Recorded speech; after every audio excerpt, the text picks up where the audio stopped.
In this video, I'm going to show you how to merge vendors in QuickBooks Online. So to do this, you'll have to edit the profile of the duplicate vendor so its display name matches the vendor you want to keep. So to do this in practical steps, you want to go to all apps over here, and then you want to go to expenses and bills, and you want to click on vendors. Now in here, you want to select the two vendors that you want to merge. So in my case over here, I'm going to merge Instant How To over here to this one, which is EDD, okay? Now what you want to do here is first know the name of that specific account, so the display name, okay? Or not account, but vendor. So in our case, I want to merge Instant How To into EDD, and I want only EDD to remain, and of course I want Instant How To be removed and essentially merged into EDD.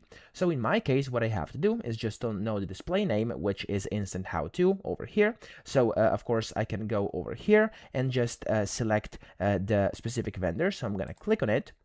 And then what you want to do is click on edit top right, and then in here under display name you want to delete whatever it says. So in my case it's Instant How To, and you want to change it to the vendor you want to merge into. So it was EDD, as you can see here. Now whenever you do this, of course, if the name is correct, you want to click on the save button, and it's going to say that the vendor with this name already exists, and it's going to ask you, of course, if you would like to merge the two. So click on yes over here, and that's going to merge your two vendors. Okay, so that's how to do this. I hope this video helped you out. If it did, please subscribe to the channel and help me out as well.